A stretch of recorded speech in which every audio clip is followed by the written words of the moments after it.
நவராத்திரினா என்னன்னு தெரியுமா?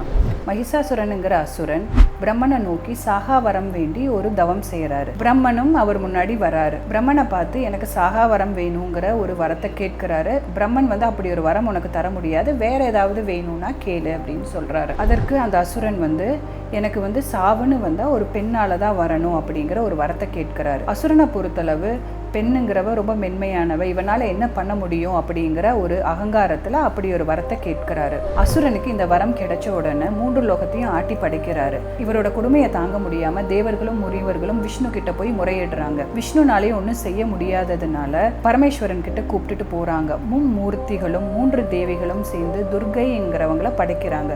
துர்க்கையை படைத்தது இல்லாம துர்க்கைக்கான வாகனத்தையும் அவங்களோட ஆயுதத்தையும் அவங்களுக்கு கொடுத்து பூலோகத்துக்கு அனுப்புறாங்க. பூலோகத்திற்கு துர்க்கை ஒரு அழகிய பெண்ணா வரதை பார்த்துட்டு அசுரன் என்னை கல்யாணம் பண்ணிக்கோன்னு அவர்கிட்ட கேட்கும் போது, என்னை கல்யாணம் பண்ணிக்கணும்னா நீங்க என்னை ஒரு யுத்தத்துல ஜெயிக்கணும் அப்படிங்கிற ஒரு கோரிக்கையை வைக்கிறாங்க. இந்த யுத்தம் 9 நாள் நடக்குது. அதை நம்ம நவராத்திரின்னு சொல்றோம். கடைசி நாள் துர்க்கை அந்த அசுரனோட தலையை கொய்து அவங்க காலு கீழே போட்டு யுத்தத்தை ஜெயிக்கிறாங்க.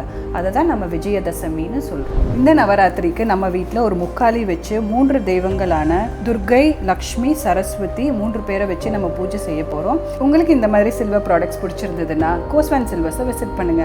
ஹாப்பி நவராத்திரி.